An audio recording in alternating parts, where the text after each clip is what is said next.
గమనం. నక్షత్ర గమనాన్ని లెక్కించడం ప్రారంభించే రోజును ఉగాదిగా జరుపుకుంటాం.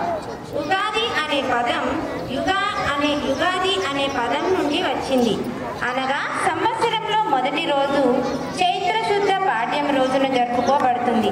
నూతన ఉత్సాహాలతో నాంది మన తెలుగువారి ఉగాది పండుగ.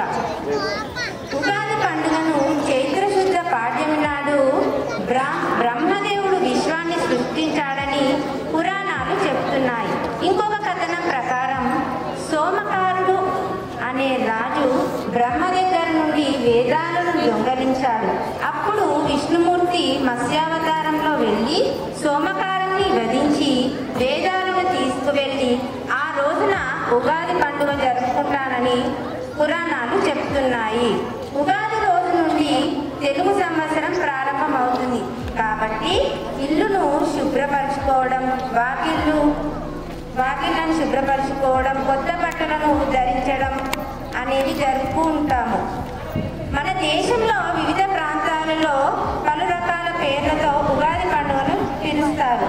ఆంధ్ర, కర్ణాటక ఉగాది, మహారాష్ట్ర గుడిపడ్వ, తమిళులు పుత్తళ్ళు అనే పేర్లతో ఉగాదిని జరుపుకుంటూ ఉంటాము. అందరికీ ఉగాది శుభాకాంక్షలు.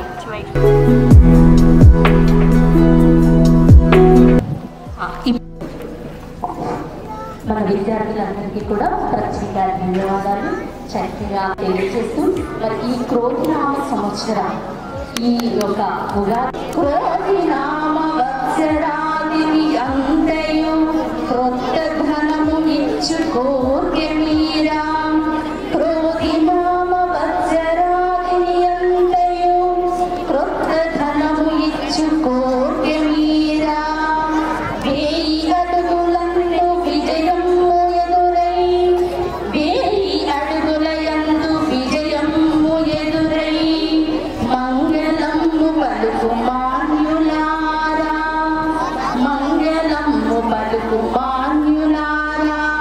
మీ అందరికీ కూడా మన ప్రధాన ఉపాధ్యాయుల తరఫున అలాగే ఉపాధ్యాయుల తరఫున ఉగాది పర్వవేళ సందర్భంగా మీ అందరికీ కూడా క్రోధినామ సంవత్సర శుభాకాంక్షలు.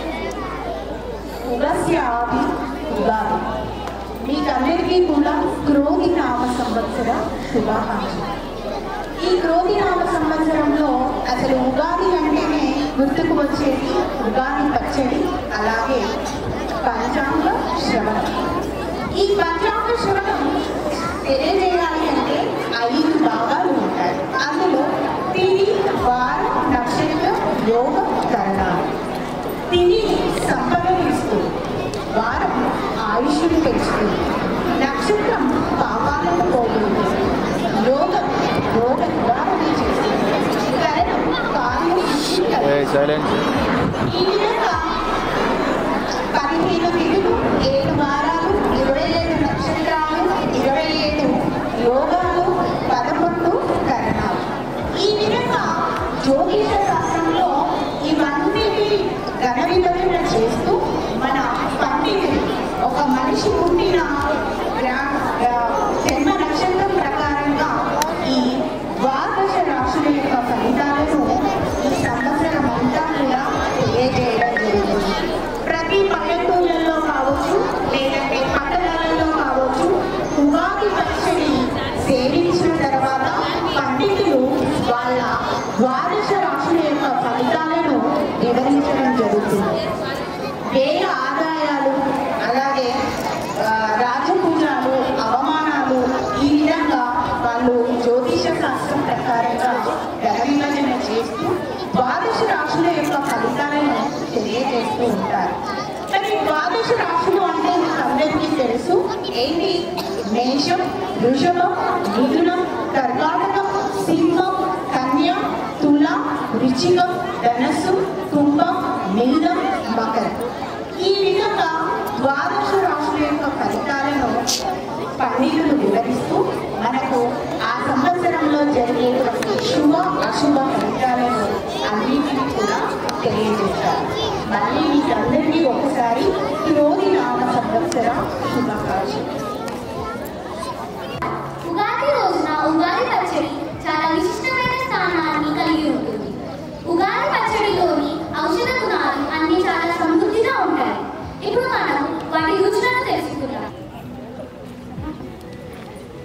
మామిడికాయ వగరు,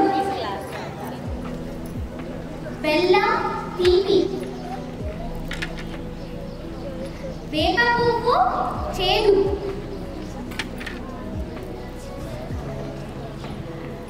చింతపండు పులుపు,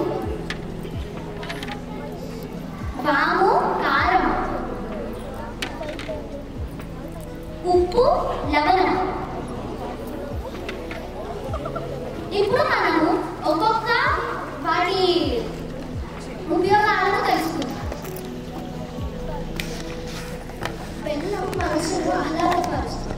దీనిలో శరీరానికి అవసరమైన విటమిన్స్, మినరల్స్ లభిస్తాయి.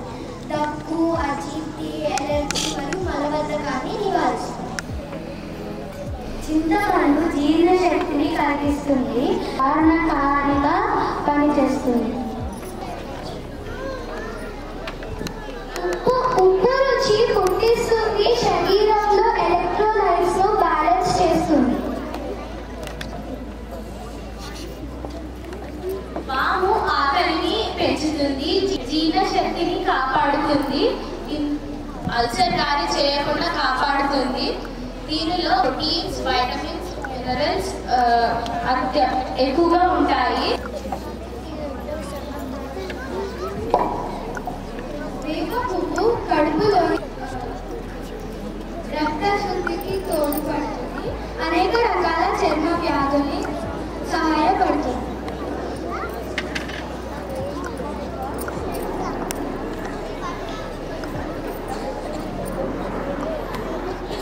వగరు రుచితో ఉండే ఈ మామిడికాయలో ఫైబర్ చాలా ఎక్కువగా ఉంటుంది.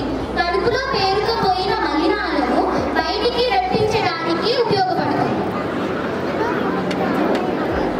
ఇప్పుడు మనము ఉగాది పచ్చడి ఎలా చేయాలో చూద్దాం.